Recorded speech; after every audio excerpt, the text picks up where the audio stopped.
What I'm going to talk about today is my experience having learned from D.V. Nolan, who's here, but I don't think is in the room, back at DEF CON 13, and since becoming heavily involved in the locksport community and running with Little John up here in front, the Columbus Locksport Group, and also being the administrative director of Locksport International. I've picked up some interesting tidbits about what people think about lockpicking, and that's what this presentation is all about. Plus, there's going to be some technical details here and there, too, just for kicks. But first, a little about me. I am, by trade, an enterprise architect. I am not a security guy. I'm actually a programmer, a dev. One of my main goals this year has been to bridge those two communities because I'm really tired of going to the security cons and having the security people gripe about the app devs, and then go to the app dev cons and they sit around and hold hands and smoke pot and sing Kumbaya. And so one of my main reasons professionally for being involved in both sides is to try to get some kind of a bridge between the two, but that's for another talk. I'm also a published author. I wrote for Rocks for years. I now write for the Dummies series, which anybody who knows me realizes that that's unusually appropriate. And yes, I am a Microsoft guy. Sorry about that. Very much a family guy. My family was supposed to be here with me, but my 11-month-old daughter got sick at the last minute, so I'm here by myself this time. I am actually a ninja. I train in ninjutsu in Columbus. Am 5th Q. You can't tell by looking at me. Please don't test me. I am also a home brewer. I make my own beer, enjoy it very much, in case you can't tell once again by looking at me. And I am a locksport enthusiast, which obviously is why I'm here today, but I use the same introduction slide for my talks for dev stuff, so people don't know that about me. Anyway, so I've been writing for quite a long time. I've actually been an author for about 12 years now, and it has absolutely nothing to do with that talk, but I love that slide, so I just put it up there. So how I got here real quick. So, DEF CON 15, I'm sorry. I learned from D.V. Nolan at DEF CON 15 and how to pick locks. And how that came about was very amusing. I was there with my wife, Gabrielle, who is kind of neat. She's kind of a short, mid-sized, cute blonde, kind of elfin looking. And if you've been at the security con, there are very few short, cute, elfin blonde chicks running around. Especially at DEF CON. So she's wandering through, and I get this call at like 3 in the afternoon. You've got to come up here. They've got a whole place, a whole room where they teach you how to pick locks. It's awesome. I'm like, all right. I knew that was here, but I will go check it out. So I go trundling upstairs, and here is this table set up. And here's Dio sitting in the center with his little screen behind him giving his presentation. And here is Gabrielle seated directly in front of him on the opposite side of the table, surrounded by all these 20-something guys. And sitting between them is a bottle of Jack Daniels, half empty. That was new. She sat there for 8 hours, SE'd the guys around her to convince to keep her seat when she had to go pee or whatever, and learned practically everything there was. Well, I ended up getting into it quite a bit as well. I came back, decided to start the Columbus Locksport International chapter because I'd met some of the Locksport International guys, and I thought that both my dev friends and my ninjutsu friends in Columbus would be interested in learning a really cool new hobby. When I went back to DEF CON 17, we had a very successful, thriving chapter with really not so much support because LI was kind of on the downslide at the time. I met Doug Farr, who had just taken over the group. And Doug needed a whipping boy. So when I get back from DEF CON, I get a text message. Oops, sorry, I went too far. When I get back, I get a text message from Doug saying, hey, you've been promoted to the administrative director of Locksport International. What? What the hell does that mean? So I texted back, what the hell does that mean? He's like, well, basically you're my bitch. Oh, okay, well that's awesome. So anything that Doug doesn't feel like doing with the group kind of goes to me. And that's been a lot of fun. Since then, the group has moved to the Columbus Idea Foundry, which is very similar to the level 1 hacking group here in Louisville. They have it's a fabrication hacker facility. They've got a MakerBot, they've got a big CNC router, and they've got a forge, and they've got a MIG welder and a TIG welder and a laser etcher and all this other various and sundry stuff. Awesome for Locksport. All the cool little widgets you want to build to do things, you can do them all there. That's for another talk too. And then finally I end up here. talking about all the stuff I've learned while following this big complicated path I spent way too much time talking about. So why locksport? One of the things I've been very interested in is why they came up with the term locksport instead of just saying lockpicking. Lockpicking just sounds too much like nose picking. I don't really know. But there's kind of a philosophical as well as a practical edge to all of this, and it got me thinking a lot about this. So I would pay attention when I told people that I practice lockpicking as a hobby. And some people I would say, I'm involved in the locksport community, and some people I'd say, I pick locks. And then I would get kind of a feel of the 4 different kinds of people that I would get responses from. And that kind of led to a fascinating psychological experiment with relating to lockpicking. So the big meta lesson here is that opinions are like navels. It's a family show, guys. I mean, come on. So I get these 4 kind of responses. I get lock what? You do what?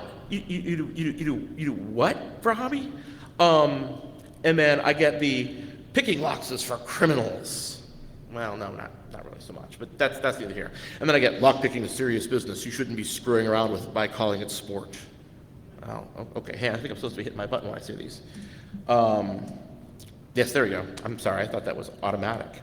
So those are the first 3 types. The incredulous saying, what? The lock what? The belligerent saying, lockpicking is for criminals. And then the security snobs, which believe that lockpicking is only for the most serious of stuff and you shouldn't be teaching the unwashed masses. And then the vast majority, which are the cool kids, that say, wow, this is really cool. It's something I've never done before. It's interesting. Let's learn more about it. So let's start with the people that think that the lockpicking is just for movies and go from there. So the incredulous are by far the most fun. And they are the people who genuinely believe that lockpicking is something that's only done in the movies. It's like the wizard casting a fireball spell in some sci-fi movie or something like that. There are a large number of people that genuinely think that you can't open a lock without a key. A tremendously large number of people. If you folks spend most of your social time around other security people, you're all professional paranoids. You understand that most of security is theater. The tremendous majority of people out there do not understand that. And it is very amusing to get, you can't really open a lock without a key. I mean, if you can do that, God, that would be awful. You wouldn't even believe how often I've heard this. I teach lockpicking at the Columbus Idea Foundry, as it turns out, to regular public people, mostly artists, actually. Their list of classes, which is how they fund the thing, has, forging Christmas ornaments, making neat things with our laser etcher, learn how to use the computer-operated router to build furniture, pick locks. So I get a really unusual mix of people in there, and you'd be amazed how many people come in thinking that it's like some kind of magic I'm going to teach them. Anyway, in contrary to being secret knowledge, I personally, and this says 500 on my speaker notes, it's very funny, as I've personally taught over 500 people to pick. By now, it's got to be well over 1,000. And the grandparents of the sport have taught tens of thousands. I mean, D.O., who's here, is going to speak later today, or maybe tomorrow, at D.V. Nolan, we should absolutely catch his talk, has unquestionably taught in the 5 digits. Skylar Town, another grandparent of the sport, has unquestionably taught well into 5 digits. And those people have also created large numbers of videos and training materials that go online that you can very easily find and learn how to pick. The question is why are these people missing this? And the reality is that most people have an altered perception of security. These are the people that walk by and genuinely believe that a no trespassing sign on a front gate will keep people out of the gate. A great example, at my first locksport class, it must have been a year ago now, at the Foundry, the local paper, the Columbus Dispatch, I'm from Columbus, I don't know if I said that, the Columbus Dispatch came and did a story on me, which I thought was, well, on lockpicking in general, not specifically on me, which I thought was really awesome. And the guy who came, Joe Blundo, he is an old hat. He's one of those well-known guys in Columbus. Everybody's read his stuff, and he isn't surprised by anything anymore. But he brought this photographer with him, who was this nice enough lady who clearly fell into the class of the incredulous, and she knew about lockpicking because she was utterly convinced that her house in New York had been burgled because the lock had been picked.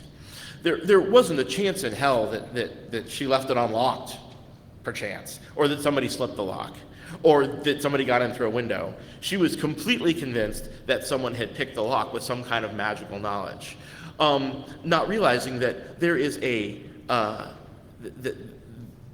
locks as a concept are only really as good as the user that are using them. And while they can be picked, they usually aren't anyway. But let's start with the basics real quick here for those people who don't know, and I'll kind of buzz through this. I know probably most of this crowd knows the basics of locksport, but we'll do it anyway. This is a pick. A pick by itself does no good at all. You need a tensioner as well. The idea is that you are going to create the same kind of rotational tension on a lock that you would with a key, but you're going to exploit a flaw in the lock in order to actually move it. All right, then I'll show you in just a second here. But first, let me talk about where I get my training materials. A very quick advertisement for Dio, which I slipped in here for this con because Singris is here. The next 7 animations were created by Devi and Olam on a slide deck that's copyleft out on his website, deviating.net, that most everyone uses to teach lockpicking now. They're just that good. And I use them with permission in this deck. However, because we have an unusual circumstance here, I can tell you, go buy his book if you have any interest at all. It is fucking awesome. And he can teach anyone to pick. And it's 30%. I mean, I think you have to buy a couple to get 30% off, but if you're buying anything else, you get 30% off. They have them in stock here. You can read it on the way home on the plane. Absolutely get it. But that's my ad for him, and thank him very much for letting me use his, letting me use his animations and drawings in this presentation. So, if you look at the front of a lock, you'll see a little dingle hanging down. And that little dingle is the first key pin in the lock. If you could take off the front of the lock, which would be awesome, you would see that there's actually 3 pieces of metal in there of any significance. The lowest one is called the key pin. It's sitting on the shoulders of the keyway inside of the lock cylinder. Above it, the blue one is the binding pin. The binding pin prevents the cylinder from turning inside the body of the lock, right? Because if you try to rotate the yellow piece, wait a minute, I might have an animation. Do I have the animation? Oh, look at that. If you try to rotate the yellow cylinder inside the body of the lock, the binding pin will stop the lock from rotating. Above that, we have the spring. The spring is holding everything down against the shoulders of the keyway, right? So you can't just flip the lock over and things will move, supposedly. So, if you were to insert something into the lock, say perchance a key, which would be an awesome choice, you would lift, and it was exactly the right height, you would lift the key pin high enough that the binding pin would be above the circle between the cylinder and the body. That's called the shear line. The binding pin would be above the shear line and the key pin would be below the shear line. That would allow you then to rotate the lock, right? Because there's nothing stopping the lock from moving. However, of course, it's not that simple. There are 5 pins, as it turns out, in the lock, and all of them are at different heights. However, there is a hack that we can exploit here. There is a flaw in the manufacture of all this style of lock, which is called a pin tumbler lock, that we can exploit for our uses. And that flaw is that those 5 pins are not in a straight line. So if we use our tensioner to put some amount of rotational pressure on the lock, only 1 pin at a time will actually bind in the shear line. We can find that pin by using a pick. So, the general idea is this in lockpicking, and this is the magic that everybody thinks is magic with the incredulous group, is that we're going to put some amount of rotational pressure on the cylinder inside the body. It will make 1 pin bind. Now, when we talk pressure, I'm talking a tiny amount of pressure. The best line I've ever heard was 2 butterflies. 2 butterflies of pressure, okay, on the tension wrench. One pin will bind. We can find that one pin because with our hook, we can test for one of three kinds of pressure.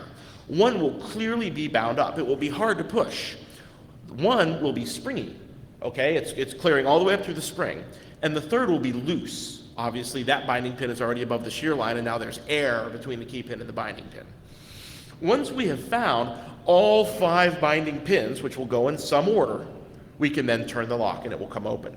That's all there is to it, folks. That's 90% of the locks used in the United States, right there, pin tumbler lock. 75% of them are 5 pins or fewer. It's blindingly easy to actually open most locks used in the United States. Now it's talking about security locks and some wafer locks and auto locks and things. There's a big topic here, but it gets a little bit more difficult. But for the basic stuff, it's really incredibly simple to open. So, oh yeah, and I wanted to slip in the term here that now you understand that when you're watching a TV show and somebody picks a lock with one pick, you can't do that. One pick is called a key.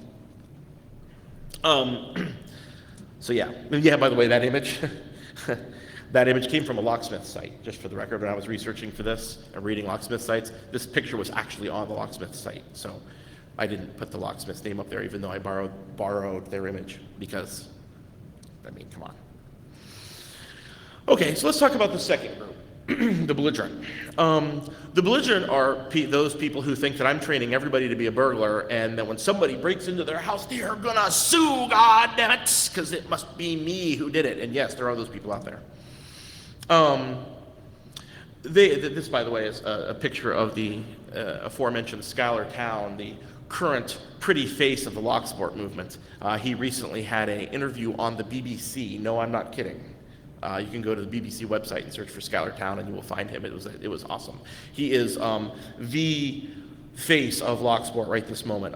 His website's openlocksport.com, and he's doing some pretty awesome stuff with lock history and kind of the sociology around this. Sort of the same stuff as in this topic. But the point is that we're probably not just teaching burglars, because frankly, the people who are going to come to the Idea Foundry to take a class to learn how to pick locks probably aren't going to steal stuff. I mean, honestly, if people are going to steal stuff, they're going to steal stuff whether I teach them to pick locks or not. I mean, there's nothing you can do about some things. But some people just can't be convinced of that. For an example, and this is, you might be able to read this right now. So when my article got published in the Columbus Dispatch, they have a formula where you can leave comments on the website after an article. And Alex, who owns the Columbus Idea Foundry, left a note, the first comment on there, "Oh, it's a great article, Joe. Glad Bill shared his passion for lock sport, blah, blah, blah, blah, blah, blah." Alex is one of those guys. He's a circus ringleader. He's awesome. He's awesome. And one of the remaining comments was by American Patriot. And American Patriot says, "Publishing such information for the general public would seem to be a bad idea. Society should be protected from those who are inclined to be dishonest or tempted to become a part of the criminal element who would use such information for illicit gain. Therefore, a registry should be maintained covering all who are trained in such techniques." I'm not making this stuff up, folks. This guy is not a troll, okay? He is a regular poster on the Columbus Dispatch website. He genuinely believes it, and what's more, he represents a broad a broad segment of at least the Columbus population. Sorry that criminals tend to create situations for which all of us pay a penalty. Those on such a registry need have no fear as long as they do not use their knowledge illegally. Some things you just can't make up. Anyway, criminals don't use picks. It's just a fact. They don't. Criminals do not care about leaving a mark when they enter your home. They're just going to use what we call in the physical security industry a brick. For the record, and this will become important in a minute, picking a lock for purposes of getting egress is called non-destructive entry, or NDE. And in the legal circles, that's how it's referred to when you can find it, and I'll get to that in a minute. The fact is that most locks used in business settings to protect anything worthwhile are actually kind of hard to pick. The majority of consumer locks, like padlocks, are blindingly easy to pick. Things you can go buy at the hardware store are blindingly easy to pick. Most locks that are put in place by locksmiths with somebody who actually cares about security are logarithmically more difficult, require special tools, special information, and a large amount of special knowledge that once again isn't secret, but is big. It's a lot of it. So, I don't know, for whatever that's worth. I went to find out how much actual non-destructive entry was being used for criminal activity. So I went and I got to make a note about this because I never could remember the name of the organization I got the data from. But as it turns out, there's a national organization that stores crime data that gathers from police stations and sheriffs all over the United States, and categorizes it and publishes a bunch of great numbers if you're into analytics, which I'm not really, but I was very interested for this. So I went to find out, they had burglary information down to what caused it. I mean, how or what the egress point was. Whether it was the front door, the window, or the back door, the garage, the basement, the door was left unlocked, access via storage, or got in through the second floor.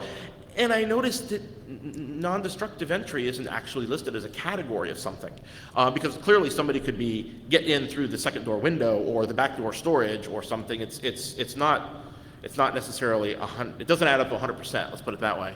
I thought NDE would certainly be one of the categories, but it wasn't. So I emailed them and asked them why it wasn't, and they replied that it's so rare that nobody even bothers to track it. There are some city organizations that have it as a category, but they never report any numbers on it because nobody does it. It's much easier to just break a window or just walk in when it's unlocked anyway. Another reason for this, even for residential locks, and anybody who's tried it over here, lock picking, unless you're blindingly lucky, is slow. Even really good lock pickers, under pressure, even with good tools, if they're under pressure, only about 20% of the time are they just going to pop a lock. It's a factor of luck and the layout of the lock and how you are visualizing what's going on inside the lock. And under pressure, I mean, even really good lock pickers often take several minutes to get into a very simple lock, relatively speaking. Burglars will spend 60 seconds trying to gain entry to your property, and then they will leave. They're not idiots. So it's simply too slow, and I think that's the reason why it doesn't show up on any of the figures. However, I'm going to talk about this first. There are other tools that still fall into the category of non-destructive entry, but don't fall into the category of locksport. For instance, bump keys and lock slipping. Those are things that we just don't teach them in locksport because they're not sporting. There's no fun to using a bump key or slipping a lock. It is interesting knowledge, yes, but it's not very fun. But I'll tell you a little bit about how bump keys work real quick. I was going to say I actually talk about fun knowledge and forbidden knowledge and showing off to your friends. I actually carry a bump key for a quick set A1 keyway, just to show people what a bump key is and how easy it would be for somebody to carry one when I'm trying to scare someone into believing that security is theater. But that's neither here nor there. The way a bump key works is like this. It's basically a fancy raking maneuver. And there are two main methods for using it. The key part is that you are creating chaos inside the lock, and depending upon that level of chaos to open the lock. So one method is if you have a key that you have especially manually filed, which is very nice, down to its lowest levels, which is how a bump key is created more or less. You can find instructions online if you're interested. You can use the pull method, which is where you simply pull the key out to one pin stack past where it goes in, smack it with a hammer while you're putting a little bit of pressure on it, and you're depending on the physics similar to pool ball physics to get the pins to pop up above the shear line.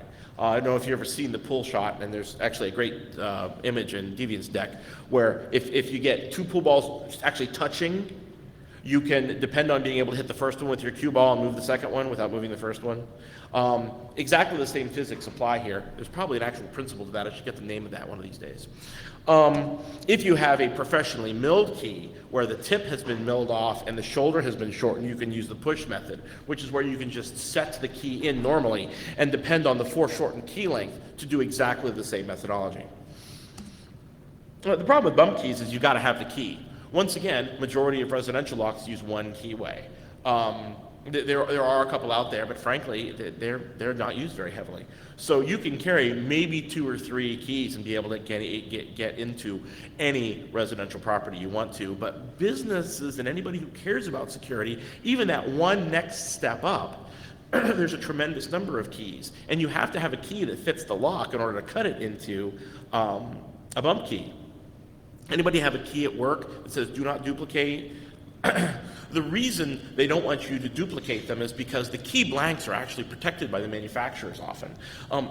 Best, which is the example that we have here, is a small format interchangeable core style lock that's extremely common in Ohio. I don't know how far south they go, but a lot of major a lot of major businesses use them. Kroger, for instance, is a company. Their whole organization is keyed with bests because it's very simple to take the master key, slide it in, turn it, and just take the entire lock out of the keyway or out of the body of the door and replace it with another one instead of having to rekey it or whatever. That's neither here nor there.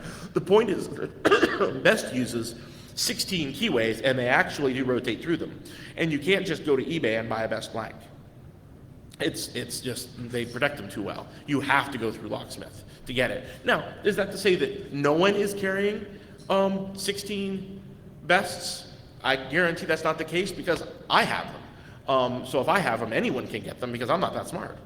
But it will stop the casual criminal from making one, whereas the casual criminal can make a copy of his own house key, grind it down to all nines with a file, and then use it to get into your house because it's probably the same keyway. He's probably not going to be able to do that with his work key. Lock slipping is another technology to open the door using non-destructive entry, but isn't really in the realm of locksport. And it more or less is using some tool to move the deadbolt out of the way without actually manipulating the lock. It is kind of an interesting technique, but it's not much for locksport. So it kind of falls out of the category of this, but I do want to tell you a story about David Niera. April 10th, 2008, a police blotter, 64-year-old male Caucasian, entered a condominium complex in West Los Angeles using a credit card to slip the perimeter grounds gate lock. He then proceeded to go from house to house and slipping the front door lock and removing jewelry from the victim's home and then leaving the same way he came in. In 2008, there were 19,204 burglaries, and 61 of them used lockpicking, non-destructive entry, in LA. Apparently, they don't report those, or it was too small for the nationals don't recognize it. I don't know why. In 2009, there were 18,786 of them, and 0 used lockpicking. As it turns out, apparently, Dave Niera was the only burglar using lockpicking in all of West LA, where half of the goddamn population is a burglar. There's one person using non-destructive entry in West LA. So the quote from the comments from the police officer that wrote for blotter entry. In addition, since the arrest of David Niera, lockpicking slip-lock residential burglaries have virtually ceased in West Los Angeles. That was it. He was the only one. So much for we're training the next level of burglars. The fact is that thieves are going to steal whether we teach them or not. I teach people my favorite lock to teach spool pins is the Master at 140. It's by far my favorite lock to pick. It's an awesome little lock, by the way, for $6. That's going to resist a lot of picking efforts from somebody with a bobby pin and a screwdriver anyway. If you go look for the Master 140 online, just type Master 140 into Google, the first 7 links are how to pick it. And then finally the 8th is how to buy one. This information is no longer difficult to find. So even though, yes, there is some potential that someone I teach could then go steal something, if they knew they needed to get into a lock anyway, they're going to get that information whether I give it to them or not. So that's my deal with the belligerent. The final group is the security snobs, and if I offend anybody, feel free to beat me up afterwards.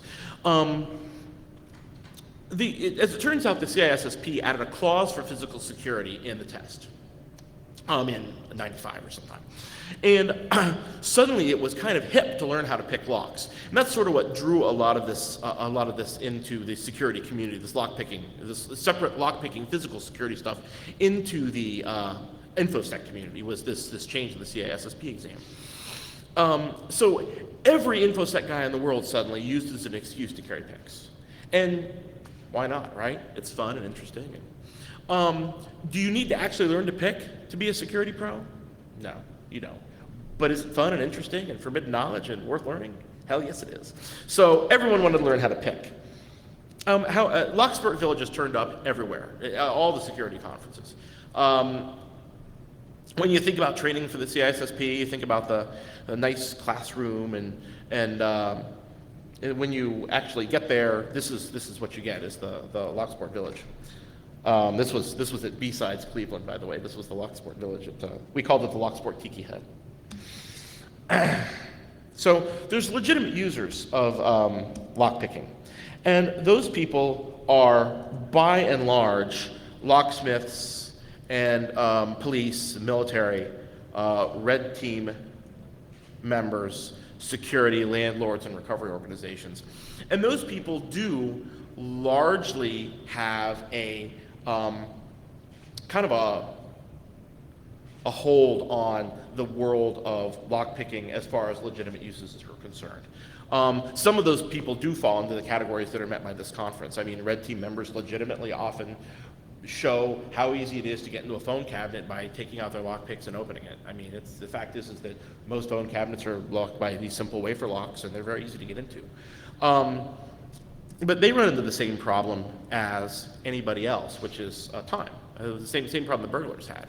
Lockpicking, as taught in Locksport, is extraordinarily slow. We're doing it for a challenge, for fun, for a hobby. And the people who are doing it for money, time is money, folks. They need to get in, get out, get done, get billed, be happy, everything's ready to go. I mean, think about a locksmith. He's going to spend 5 minutes trying to pick your front door. You can get out a drill. It's $60 an hour. It's just cheaper to drill the lock than replace it. So the people who use it legitimately will tend to use different, once again, very similar to criminals, right? The people who legitimately have to open locks non-destructively will use their own technologies. Also, somewhat difficult to get technologies. The pick gun, for instance, is a great example of a way to open a lock quickly if you need to, and often, especially police and recovery, use it quite regularly.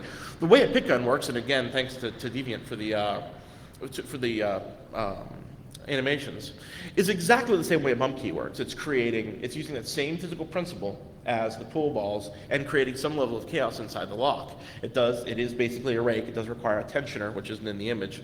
But effectively what you're trying to do is bump those binding pins up above the shear line and then turn the lock just as they're up there. That's more or less what you're after. Also, raking is an incredibly quick way to get into a lock. Very different from the lifting attack that I showed you at the beginning of the presentation. Raking is truly creating chaos inside the lock. You use a rake, something shaped vaguely like a key, in order to create chaos inside the lock instead of the long wand that's used by the pick gun. And then you stick it in there and you jam it around like a caffeinated squirrel. And eventually the lock will come open, probably, or not. It's not a very technical method of opening a lock. You know nothing about the lock when you're done. And while you'll see at lockpicking competitions people who are trying to open a lock for speed often use it because it is very fast, you don't know anything about the lock when you're done, so it's not so much the most sporting way to get into a lock. Nonetheless, a lot of people use it, including those people. So professionals that use lockpicking, they're in it to do it as quickly as they can. And so they have their own sets of tools. They are concerned that people who learn Locksport as a hobby are going to dilute to the knowledge that they can legitimately build time for. And I buy into that to a certain level, but the fact is that we're teaching very, very different things, for whatever it's worth. So there's the fourth kind. After the three deniers, there's the cool kids in the group, and the cool kids are the people who get it.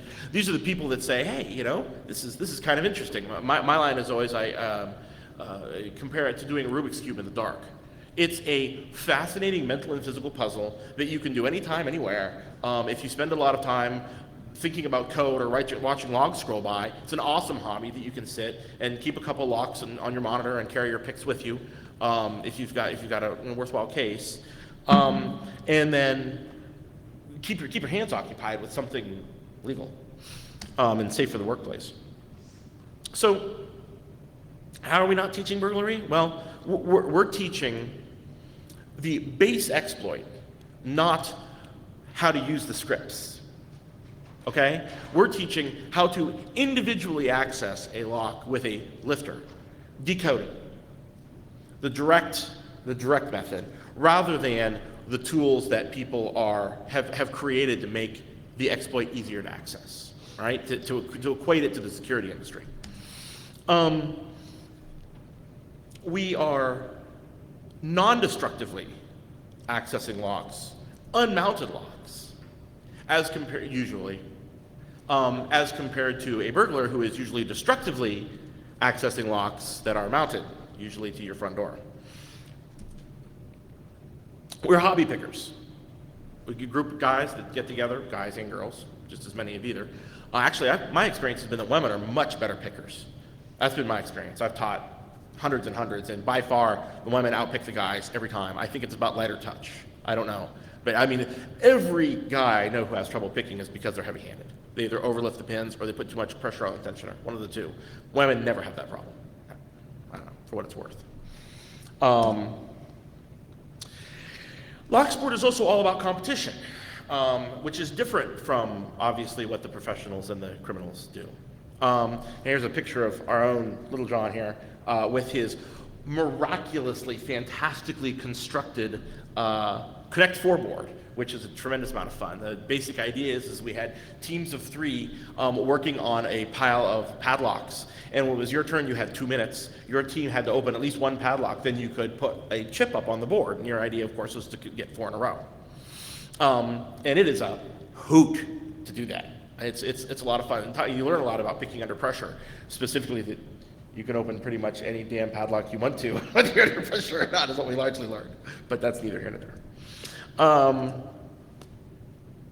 There's a huge community revolved around Locksport. Locksport International, the group that I'm involved in, has about 232 members in various meetup groups in our 11 chapters all over the world. Key picking, which is a very popular Locksport forum, has 2,200 members. And the number one lockpicking forum online is Lockpicking 101. And it is not just a hobby forum. There's a tremendous number of professionals that hang out there as well. So the lines get blurred a little bit, but still, 54,000 members. I mean, come on. And fully 17,000 of them are on the have posted within or have visited within the last month list. It is an active community of people. Very surprising to me when I first got there. And more community is coming. A great example is Skylar Town's organization, Open Locksport. He got that started by using Kickstarter. He asked initially, I think, for $5,000 to set up a set of lockpicks exactly the way he wanted to do it. Well, you can see the numbers up here. He got way more interest than he ever imagined and introduced a whole new community of people to the idea that Locksport can be something that's fun and interesting and maybe happen to improve security for the people around us as well.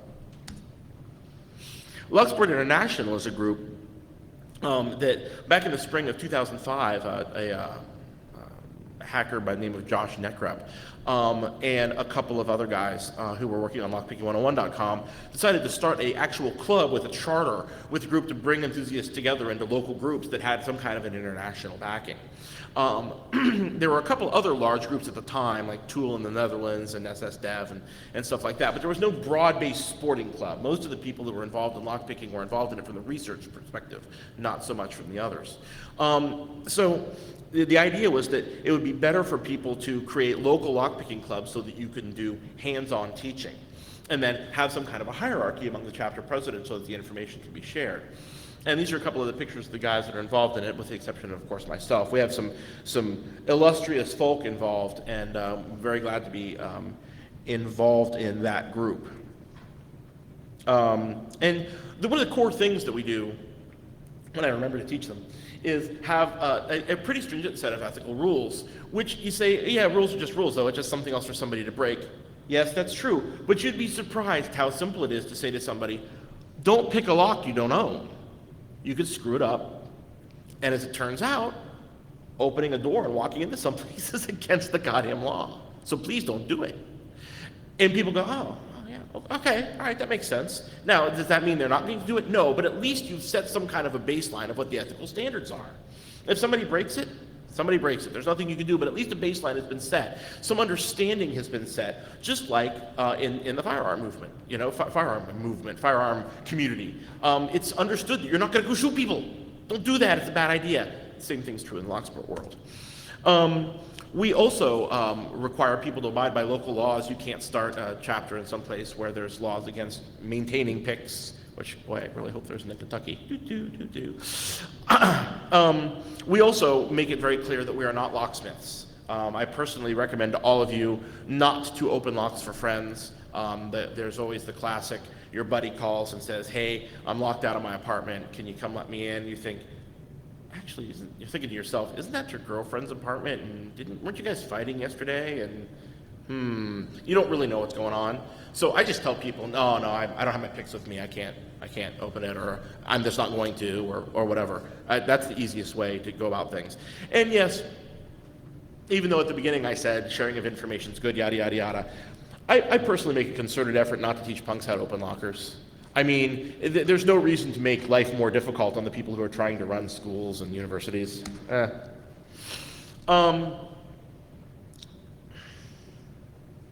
Oh, I didn't, okay. So,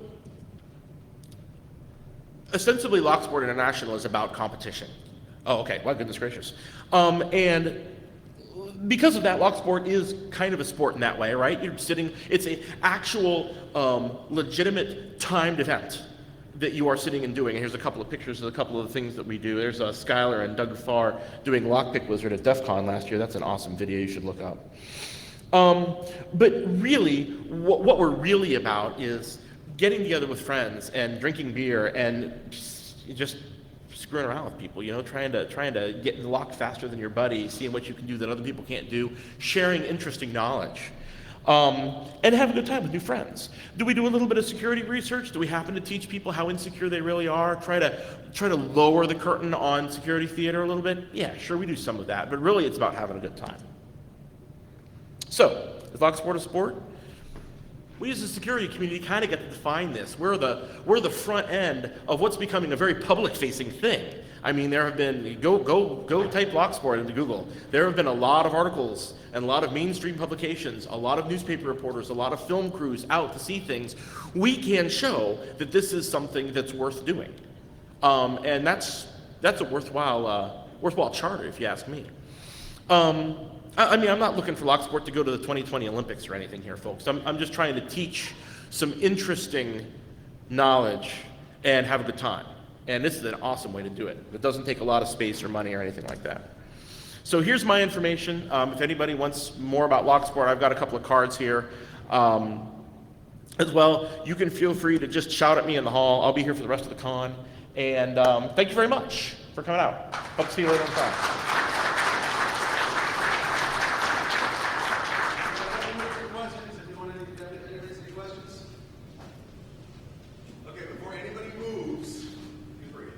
Okay.